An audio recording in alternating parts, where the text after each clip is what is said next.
Welcome to Unstoppable Podcast with Harry Sardinas, inspiring conversations with influential millionaires, investors, thought leaders, entrepreneurs who are making a massive difference with their innovative products and services, and sharing the challenges and wisdom of how they sold their first million.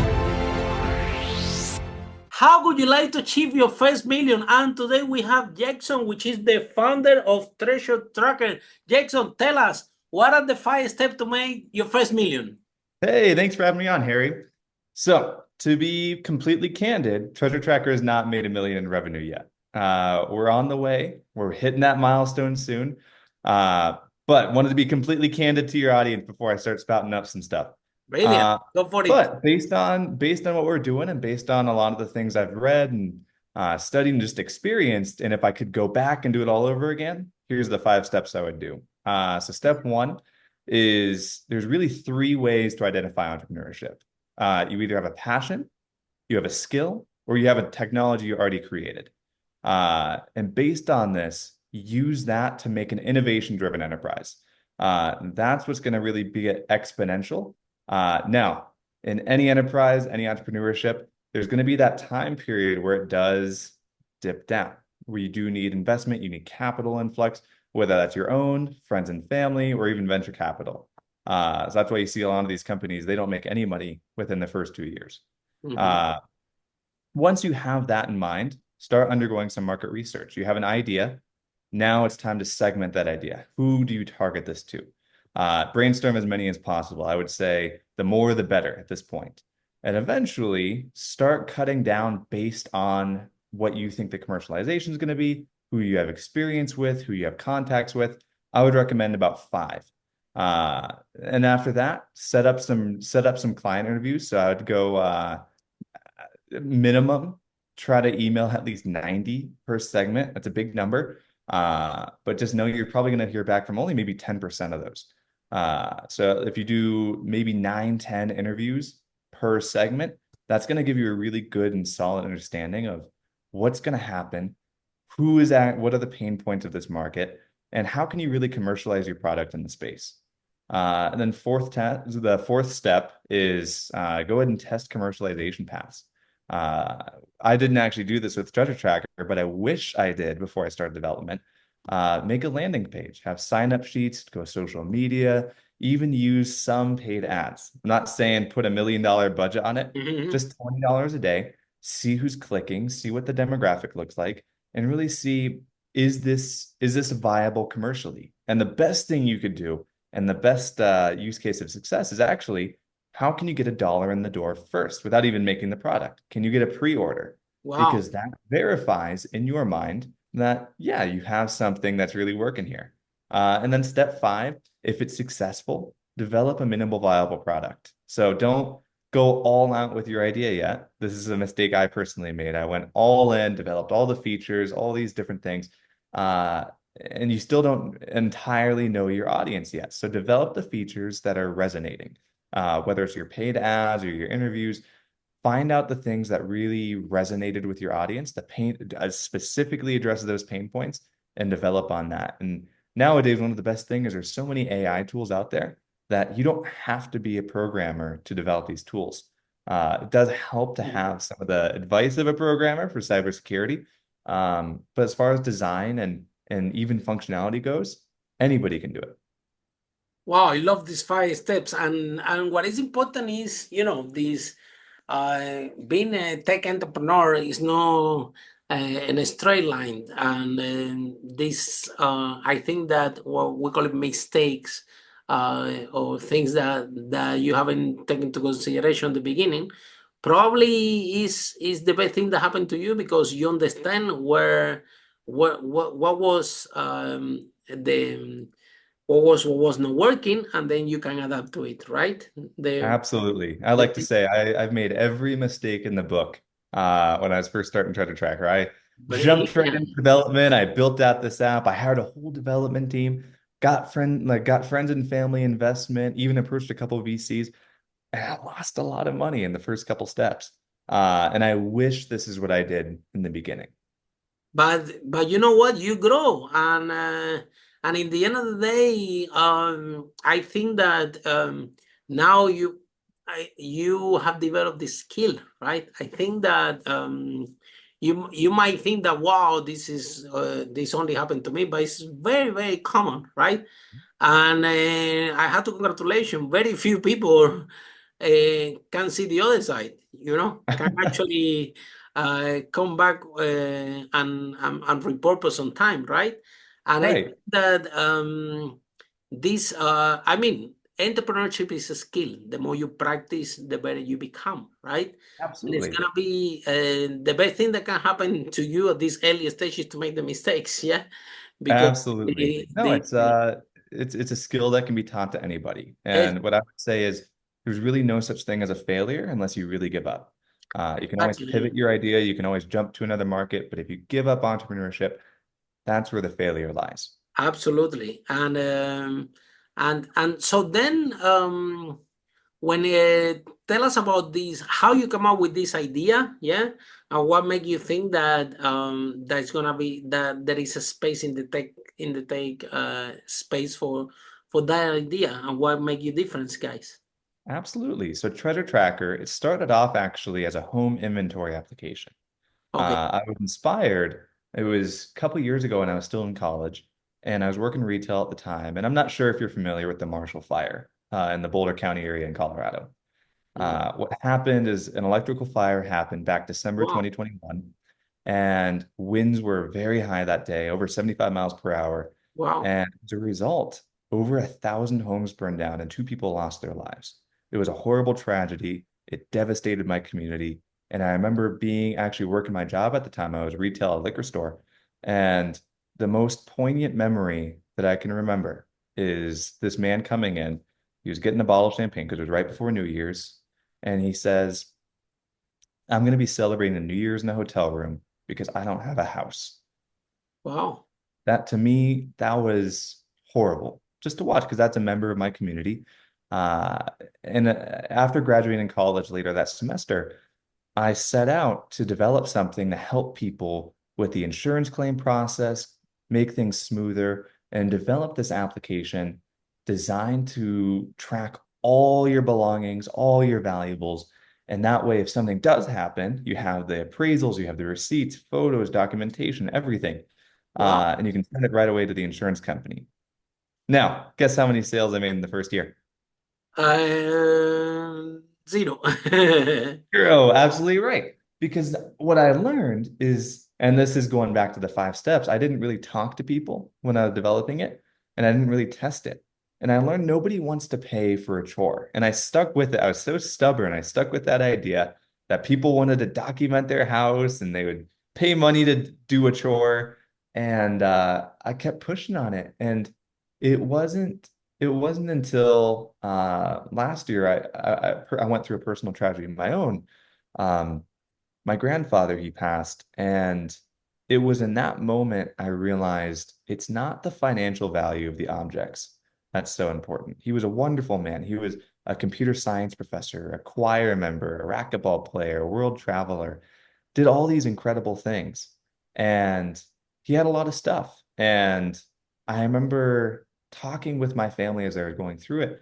And even my grandmother, there's some things that we might not know the story behind, some books he has that we have questions about where he got that book, and what the story is, and what some of the things, of course, we know are important to him, but some things we don't know have that understanding behind. Uh, and Treasure Tracker really shifted in that moment because it was a regret of mine that we didn't have that. And we already had the infrastructure to do this. We already had the infrastructure to catalog your items, catalog your stuff. So we just added a voice functionality. And now what we are is we're a storytelling company.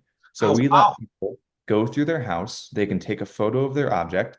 When they do that, they can record a story. So they can have their parents tell a story, their grandparents tell a story, and forever that's going to be logged in your phone, logged in the software. And so it doesn't matter how many generations down the line, they're always going to have those files. And now it adds importance to your objects and adds importance to your treasures. And that's fundamentally what we do is we connect generations by bringing your treasures to life. Wow, that's amazing. Sounds a great story. And let me tell you story about technology. Yeah, there was one guy, right, that once wanted to do a game, right? He wanted to do this game that is gonna change the world, and so he started to develop this game and everything. And guess what happened? He couldn't finalize the game, right? And but in the end, in that process developing this game, they develop a system to take pictures, to collect pictures, to handle pictures, and they managed to set this to Yahoo. Yeah, and the guy Hmm. make a lot of money out of this. Yeah, and then he make a lot of money out of this. I say, okay, now I have a lot of money. My investor make a lot of money. Now I'm gonna do the game, and start again to do the game and everything. And again, the game didn't take off.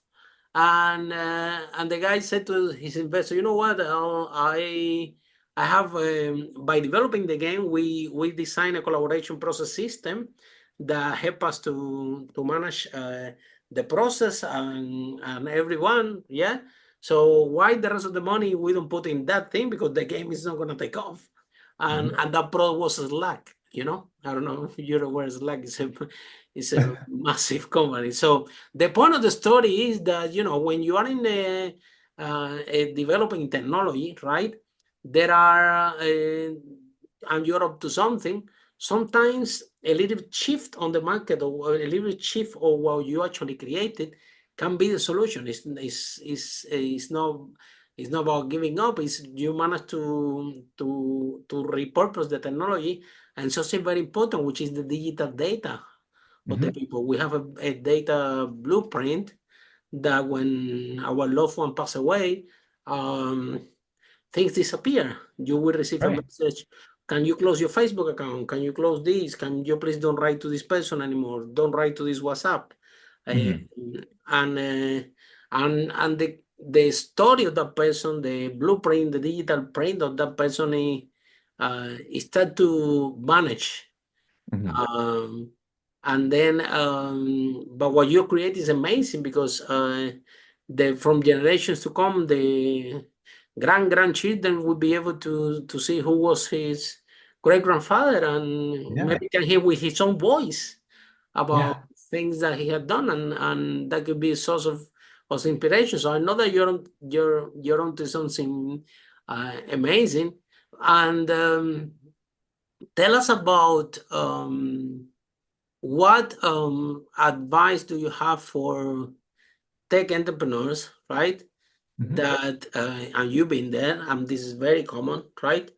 That they are developing the product, putting all the effort, money, and energy in the product without talking to the people and having that market validation. Yeah, and what is your advice for them? Yeah, to help them out to shift the mindset so they can turn the course and be in the right track.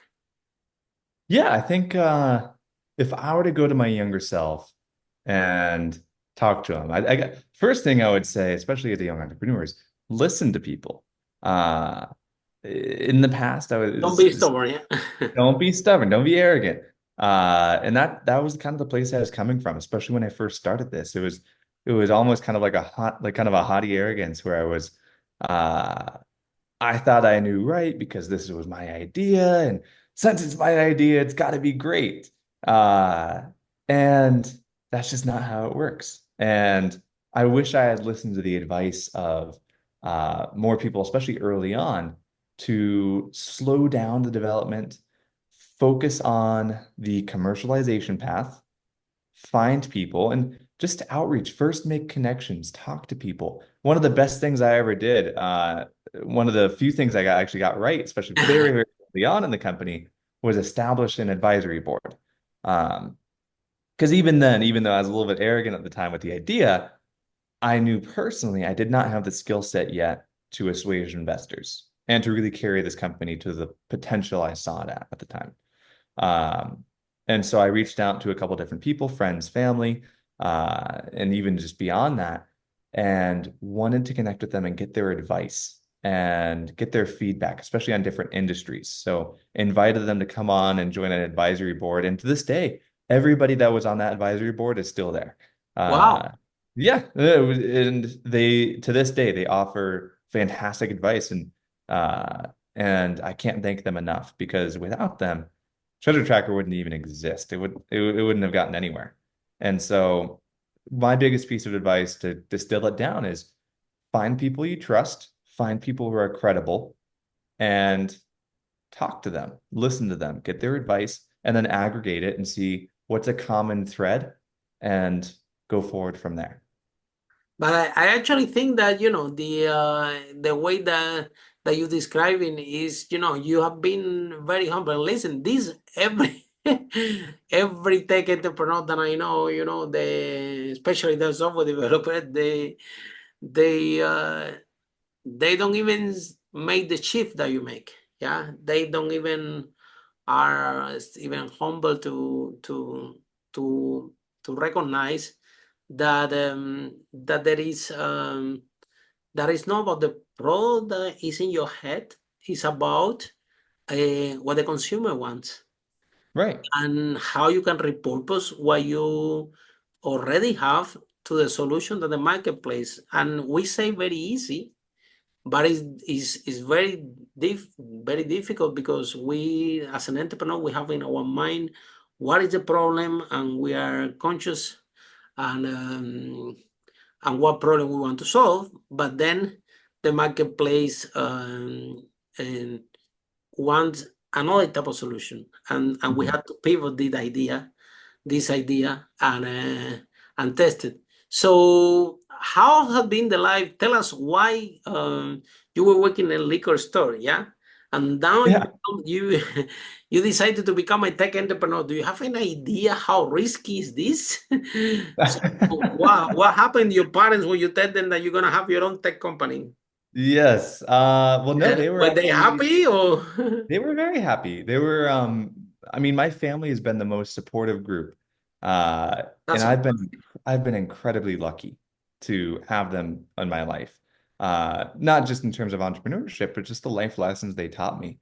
And that's I'm sure if anyone checks out my LinkedIn, they're gonna see a very colored employment history between working at Cutco in high school and getting internships at different startups and to this day, actually, I still so I run this tech company, but I teach martial arts on the side as well. And wow, so amazing. yeah, so it's all different things. And I mean that's what I found happiness and joy is it's of course taking risks, but it's finding the things you love and pursuing it. And I was lucky and I was fortunate enough to have a family that supports that. And had I not, I don't know if I would have taken that risk. Yeah, but it's about this mindset to don't give up, right? You started something, and let's face it, tech is expensive, and sometimes developing a product and technology, um, it costs a lot of money. However, is more or more one most of the lucrative things that Mhm. that can happen. In this podcast. 5 steps how to make your first million unstoppable. I think 1 out of 5, 1 out of 6 people that show up to this podcast, they are tech entrepreneurs, right? Mhm. Or property investors. Yeah. So this idea that you have between property and tech is no bad also. It's just Yeah, the best of all you worlds. don't put this to sleep yet. One door might open into that also at some point. You know what I mean? So the whole point is that, but I mean, if we're gonna be direct to consumer, right, which is the product that you're developing now, yeah, if people are gonna buy these things, what is important for people? Nothing more important for people is the digital assets, and Mhm. also there is a colleague, someone that came to this podcast, a lawyer, right? That he was sharing with us what he specialized, and he specialized in in all the legal things, yeah, before the person pass away, because when the person pass away, again, things disappear, and It's hard to get the estate what plan. the person owns, nobody knows, and the paper that should be signed, it was not signed at the bank account, and we cannot find the thing, and it's sad, because sometimes the person worked really hard for the children, for the family, to give a legacy for them, and now the person is gone, and and everything is loose, right? The data, the emotional, which is, I think, is sometimes more valuable than the physical things, and now you are onto something that can keep the memory of that person alive. Yeah. So Absolutely. yeah. So tell us a little bit more about what are the future for Treasure Tracker. What are your plans? And tell us, what is your idea client? Yeah, I think as far as future plans go, is just what you brought up at the beginning of the podcast. The goal is eventually hit 1 million in revenue. We've got a long way to go still. We're working on it. But one of the newest ideas that we've developed is actually uh, a more expansive sales funnel. Going back to the idea of commercialization, what we've been doing is setting up a referral network. So we've been reaching out to real estate agents, estate attorneys, and insurance agents. Very And what we're good. doing, we're going to these different groups and we're saying, uh, offer Treasure Tracker to as many clients as you'd like. Could be a select few, it could be all of them. And as a result, if they sign up, they use their email that they send it to, they automatically get 3 months free of the premium trial. If they want to continue paying for it after, that's fantastic. We have about, I would say, roughly a 6% conversion rate. Wow. And if they don't want to pay for it, that's totally fine. We're not going to sit here and delete their data. We're Absolutely. going to preserve it. We're going to keep those stories because that's foundationally our mission. Mhm. And what kind of the cool feature for the agent on this side is they actually get sponsorship right within the app. So whenever a user opens the app, it'll pull up the logo and it'll say sponsored by so Oh, and so. wow, that's a great idea. And now it's tying an emotional connection to the business. So now whenever a user goes in to record a story, listen to a story, they're going to see that and go, oh, It was this state so agent Jim, appointment to this. like, yeah, If it's it's not for this, oh, thanks to this lawyer, I have this, right? absolutely yes. And so that's Brilliant. what I we're working love the on. business model. Yeah, very good. Yeah. And that's the newest model there. And then yeah, from there, I mean, of course, we got some feature updates in mind. I know the hot button word right now is AI. And Yeah, one that's of the the flavor of the day now. Yeah. flavor of the day, flavor of the year. And yeah, one of the new integrations we're looking at is because kind of going back to the initial idea, I told you nobody bought the initial one because it was a chore. And our focus is to let users focus on the story. And so now the goal is, of course, that they can still put valuation and names and all these different things, appraisals, receipts. The goal is to let a user take a single photo and it'll automatically populate that data for them. So we'll give an estimate price, a name, all these different things. And now all the user has to do is just record their story. And that's the part that they want to do. Wow, that's fantastic. Yeah, with the AI, you can do brilliant things. I think if the user record a lot of stories, this the technology can Mhm. can even develop that you can even talk with the person. If Right. it's It's not it's there, incredible. if it's enough data Mhm. recorded in the system, so beautiful things can happen. So tell us about what because it happened, a breaking moment for you that your grandpa passed away. So for you to realize that there is a shift that have to be made, and in order to move forward the company. So and usually this is what happened to the people in the tech space. They need to find a major setback Mhm. in order to make the shift, right? So what advice do you have to the people, for the people out there that don't wait until the major setback happen in order to turn the wheels? What kind of mindset the entrepreneurs need to have in order to say, okay, I have this idea, let me try this, but as soon as I'll try something and somehow there is no traction there, let me quickly pivot, find something else, and don't wait until you're massive, until you have that meeting with the VC. A lot of things sometimes happens. I see in tech companies that, you have the meeting with the VC and the VC is telling the people, okay, let me know, come back when you have the next idea. Yeah. Mhm. So what the VC Absolutely. Yep. telling them, okay, let me just fail and come back with a new thing, and because they want great entrepreneurs, and you are a great entrepreneur, I can tell. But sometimes they want this being humble and this flexibility that you just show with the product, right? And unfortunately, in the tech space, we see less and less people like you. We see more people that they stuck the guns to the product. They don't want to change it. They want to try to sell it as it is, and they Mhm. try 1,000 times, 10,000 times, 100,000 times. They spend all the money, all the resources, everything they got, and it doesn't go anywhere because it's not the pro what the market wants. It's something else, right? Mhm. Absolutely. I mean, the shortest answer I could possibly give is just reminded me of this quote. It's one of my favorites. It is luck is where opportunity meets hard work. Mhm. So what that essentially means is you gotta put in the hard work. Of course, in a lot of these entrepreneurs, I don't know a single entrepreneur out there that doesn't put in the hard work. Um, Absolutely. but what I will say is, and this was the case with me, I was putting in hard work, and I wasn't achieving results, but I was also, it was like I was a horse with blinders on. I wasn't really looking out for other opportunities. I was just dead focused on my idea. I wanted that idea to succeed, and I worked towards that only. And it was, as you mentioned, it was the personal, like it was kind of the personal family loss that really opened my eyes to it. Uh, but I developed a software that could solve a whole different set of problems.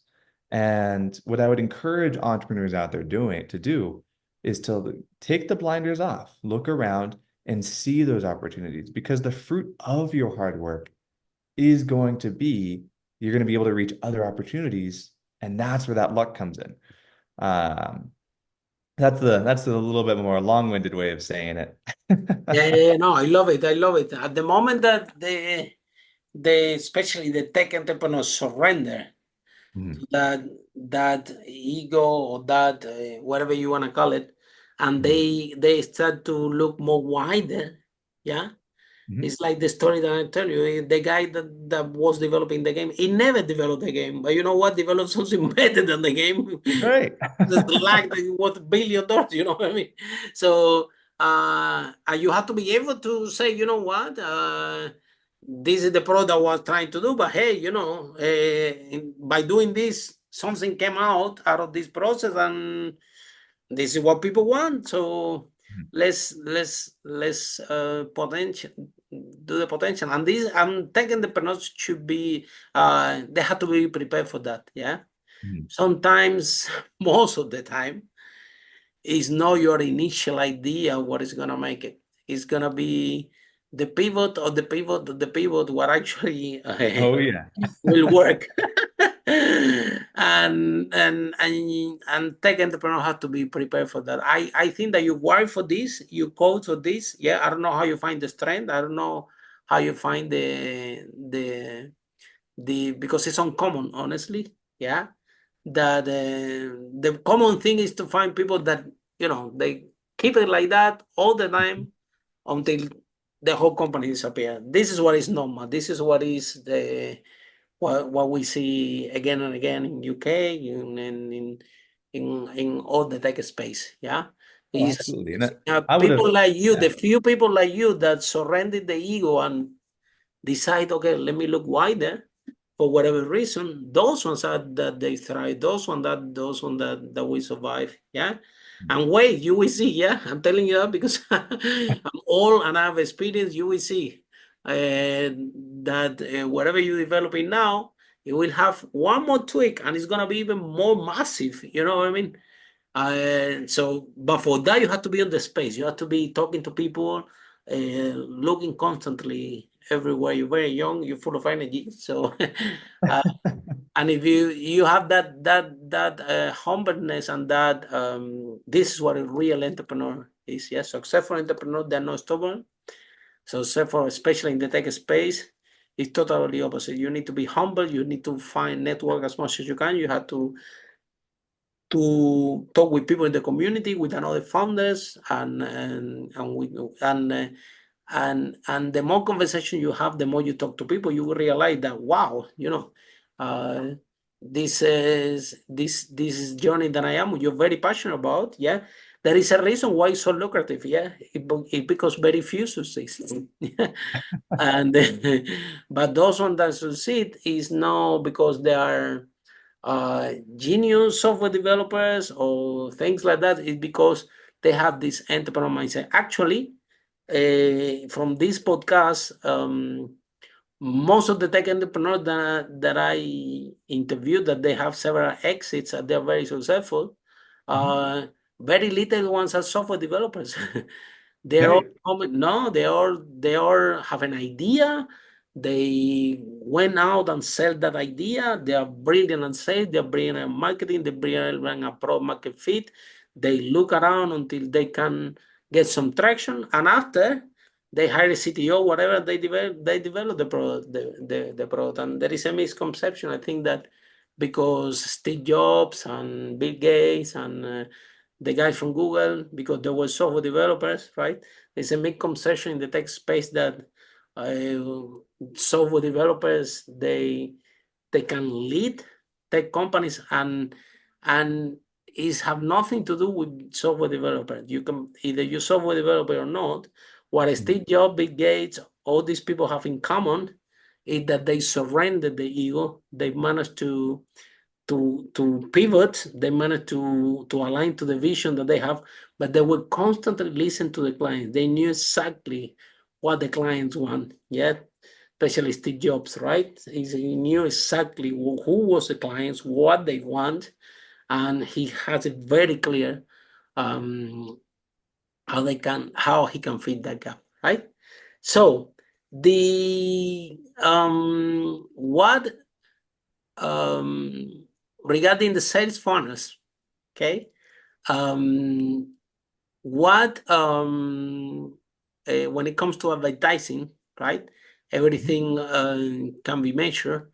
So in this direct to consumer, yeah, if you want to put all the energy, let's say that you have $100, okay, will you put all the money in pay advertising? Would you put some money in pay advertising and some money in building the community that or developing the social media, which is gonna potential the direct to consumer? How you balance this budget, because the customer acquisition is high when you work direct to consumer. So how you balance that budget? Yeah, that's a great question. And it's actually the question we're trying to solve right now is we're actively exploring a lot of different options. We've tried a lot of different things, as you mentioned. We've done paid advertisements. We're actually just starting a new organic growth strategy here, which I'm excited to launch probably in the next 3 weeks here, that is letting users actually tell their stories. Because to me, nothing resonates more than authentic stories. Yeah. And I'm hopeful. I'm putting a little bit of some eggs in that basket, and I'm hoping that pays off. But again, I like it. I like it. I yeah. love it. I think it's good for Instagram, for TikTok. It will get a lot of traction if the people actually go and they tell their stories, and they have beautiful stories that can little by little can create a community around around the product itself, and also the partnerships like you doing the strategic partnership. I think that real estate, like you said, like insurance companies, the people that serve that demographic, right? Your product is a great add-on for the products and services that they offer, and I get they have the advertising side of it. They can and the client will be grateful, because the client will say, wow, if it's not for this company, all my stories and my data will be lost, right? Right. exactly. So in And yeah, terms, we're yeah, trying a lot of different methods right now. And I think for us, what we're determining is we're looking at some of the analytics, whether it's from the paid ads, the usage rates, the referral network, and we're trying to get the best understanding of where are our users coming from, what's the messaging that's working, absolutely. and then from there, we're going to make a decision on should we go all in, put all $100 in this one strategy and pursue it. So right now, yeah, right now it's the data collection process for I us. mean, the with the pay ads, it's not gonna happen at the first time. This I can tell you for sure. But Mhm. if you're patient and you do a small test with very small money, Mhm. and in the different platform, could be YouTube, could be Facebook, could be you never know what are the you have to test it in very small scale, uh, and you will find actually where that demographic is, where they hang around in social media. I don't know, could be Twitter, who knows?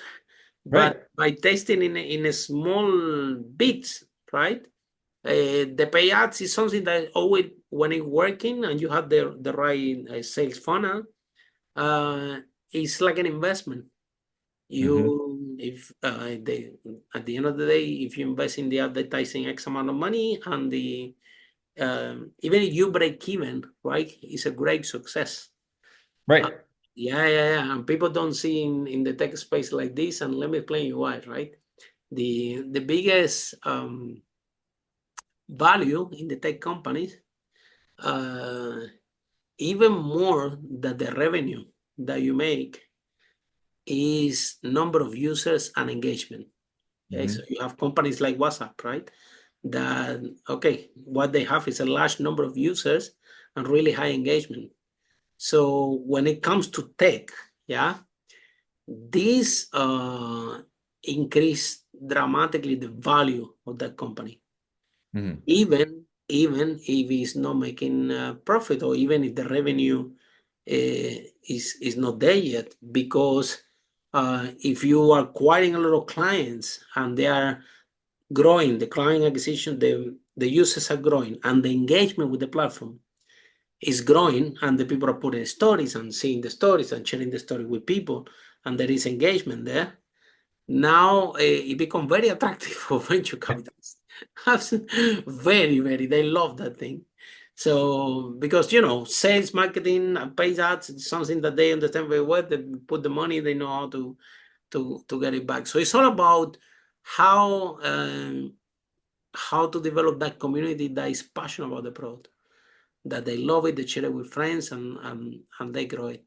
And the other question that I want to ask you is: there is any entrepreneur in your family or your friends, Mhm. or how you said the story that this guy said, okay, I'm gonna have the bottle of champagne and everything, and from that you say, okay, I'm gonna start a company. Um, but where this sense of I want to do my own company came from? It's in your genes Yeah. from some reason. Is somebody in your family member is an entrepreneur? Do you have a friend? Do you read a book? What made you think, you know what, I'm gonna run my own company? Right. No, as Isaac Newton said, it's you're standing on the shoulders of giants. And for me, I was lucky. I grew up, my dad's an entrepreneur. Oh Uh wow. he was in healthcare consulting. He still is. And brilliant, absolutely brilliant. And I can only aspire to be half the man he is. Because again, he's smart, he's kind, he's empathetic. And he taught me what it takes to be an entrepreneur. Wow. Just from observing, and I've never met someone as hardworking as he is, and I'm lucky to be his son. Wow, and I can tell that some of this positive energy is um is passing to you. I bet that when you go to your dad and say, "Dad, I failed of this," he's like, like it's okay. It's Yeah, he's more is gonna come until but eventually you will get there, because this is how we roll. We roll in a different uh, in a different mindset, in a different space, and the most important is don't give up, but change the approach. Change the approach all the time and tweak and keep testing at a small scale. Yeah. And and bring the and find a partner. Find this could be a venture capitalist, could be I don't know, the senior associations, who knows? Find a partner that have in the database already or your idea clients, right? And sign a deal with them as you successfully doing with the state agents and the lawyers. I think this is a great example. So about the engine itself, right? It will to store all this data, right? Mhm. Is it's expensive, but at the same time, it comes. There is a lot of advance now in a lot of in the storage and in the cloud computing, and there is a lot of different solution that is more affordable. Any idea how because this company grow and are gonna grow and become large? It's gonna store a lot of data, right? So Yes, definitely. So any idea, guys, how you are looking to partner or to store the data in an effective way so it's cost effective? Absolutely. So right now we're doing pretty much what most businesses do. We're using AWS, Yeah. and that's yep, I use it it. is the Everybody easiest. use it. Oh yeah, it's the easiest to integrate, especially at a start, like a small stage. Now eventually we are looking to switch over because candidly, it is sensitive data. People don't want to, if there's ever a data leak, especially on a public cloud, uh, I know there's concerns. I've talked to users, I've talked to potential investors, and the biggest concern is somebody takes this data and the worst nightmare scenario is so now a robber has data on you own a Van Gogh painting, and that's Wow. concerning for users, right? And especially for high ticket items that have both the sentimental but the financial value as well. And what we're looking to do, AWS is very secure, but we're looking to go the extra mile because there's a lot of home inventory apps out there. And they're backed. AWS is their different major cloud computing companies, but we're actually looking to partner with more of a fixed cloud storage. So it would be a private cloud network. It'd be Mhm. fixed cloud storage and Dedicated server, dedicated server. dedicated server. And then actually it's twofold is one, it reduces the liability and the risk of a data breach attempt. And two, it also, once we pass a certain threshold on our user count and our data, it actually saves money for us because we're just paying a fixed rate for this server. So we're not going to get that variable cost of, oh, we got 10,000 users in a month, and now we're paying uh, 10 times more. We Mhm. just probably buy one additional server and it's covered. Yeah, that's brilliant because and I think that the data storage is advancing a lot. Mhm. And something that could be a little bit expensive now, it won't be in the future. The most important thing is exactly how secure is this data, and that's what makes you different. Is and how the user have access to this data. So then, Jackson, in terms of funding, right? How you are guys now, and are you seeking a next round of funding or not yet, or how? What is your ideal investor? Tell us about this. Yeah, absolutely. So we do have a seed round open right now. In total, we're looking to raise anywhere between 300 to $400,000, Oh, of which we've raised about 85, 90,000. And wow, yeah, so that's actually part of the reason that I was able to fail is fortunately we had some investors that did support the development of the project.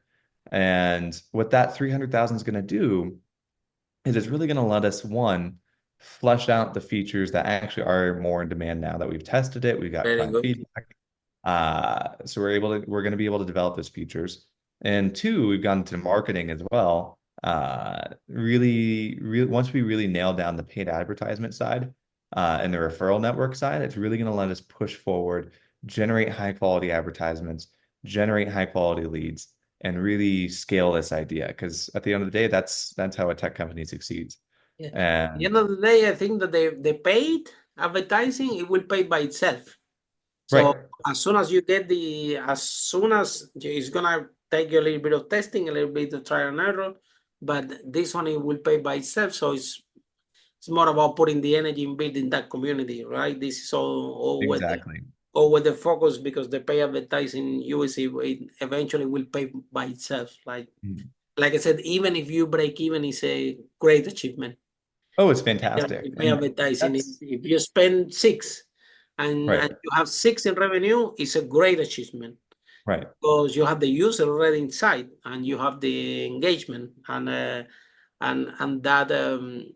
and this is what actually one of the main objectives. The revenue usually comes uh, more later, and the but at this stage, the most important is to have as much use as possible and as much engagement as possible, right? Absolutely. Any last word for young people like you there that have an idea, but Yeah. they are scared about how to start, and they are no and they wanted to do it, but they're afraid of failure. Right. I would say, I mean, something I wish I did when I first started is I actually wish I was working a job at the time.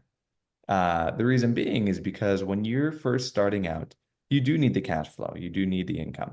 And I was very, very fortunate to have the backing of friends and family and investors in this early stage. But I recognize there's not a lot of entrepreneurs out there that do. And so make sure prioritize stability, work on your project, and if you have that fear of failure, understand that there's no true failure unless you give up. Any setback, any disappointment, you can always pivot from. You can always take that information, you can always adapt.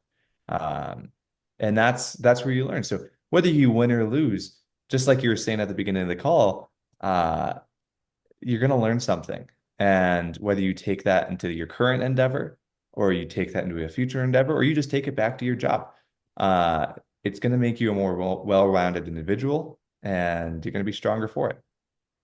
Thank you so much, Jason. I think that you're gonna do amazing, yeah. And it's all about having this mindset, having this love for your product, yeah, and created a big difference in people's life. I think that and this technology that you're creating is actually can keep you close to the people that you love, and this is priceless. Uh, Thank you, Harry. this is priceless, and the market will reward you for that. Just keep working, keep it tight, and talk to as much people as possible about your product, and eventually you will get there. You will get there because you have the humbleness and the positivity to get the feedback. And as a young age that you are, this is all what the investor is looking for. The investor is not coming to you to expecting you that you are actually gonna make the greatest technology ever. What they're looking at is exactly this quality that you have. If you're able to get feedback, if you're coachable, if you're able to listen, if you're open to new ideas, that's what they need, because they do have the experience, they do have the network, they do have the capital. They just need somebody that run the business that actually is not an egocentric person, is actually an entrepreneur. And Mhm. I think this is who you are. So we wish you the best. And for every single one of you following this podcast. One more thing, Jackson. If people are resonating and they're listening this podcast, right, and they want to enroll in your platform, how they can find it and how the process works. Tell us a little bit more about this. Absolutely, yes. So If you have either iOS or Android, you can look us up on the App Store and say Treasure Tracker app. I've learned if you put Treasure Tracker and we're still small, it pops up metal detecting apps. So just be wary. It's a symbol with a blue diamond, or alternatively, you could look us up at mytreasuretracker.com. Okay, and then how the process works. You register and then straight away you can start to upload your data and record your stories. What will happen after we register in the app? Absolutely. So once you install, you set up your account. So email, phone number, name, pretty standard for a login procedure. And once you do that, you choose a plan. So you could either go forward with our free plan. It's 25 items, 1 property, and 3 reports. Or you could go forward with a paid subscription, unlimited items, unlimited properties, unlimited reports, and the estate planning functionality. And I would recommend it for your new user starting out. Try the free plan, see how it works for you. And most of the time, that's perfect. It's a perfect level. You can always upgrade and you can always record your stories. Absolutely. Wow, that's fantastic. And with that note, thank you so much, Jackson, for the broadcast. I really appreciate it. I think that your product is amazing. I honestly believe that that you're onto something good. And like I said, that stories and that data, to make sure that the data of the people that we love doesn't disappear, is something that is priceless. Yeah. And this is something that you guys are working on, and this is amazing. So I wish you the best, and for all of you following this broadcast, see you in our next episode of Unstoppable. Bye for now. Thank you, Harry. Sure. Follow us for more interviews with world's most influential, audacious entrepreneurs that overcame challenges and adversity, providing you with the blueprint of how they sold their first million so you can grow your business exponentially.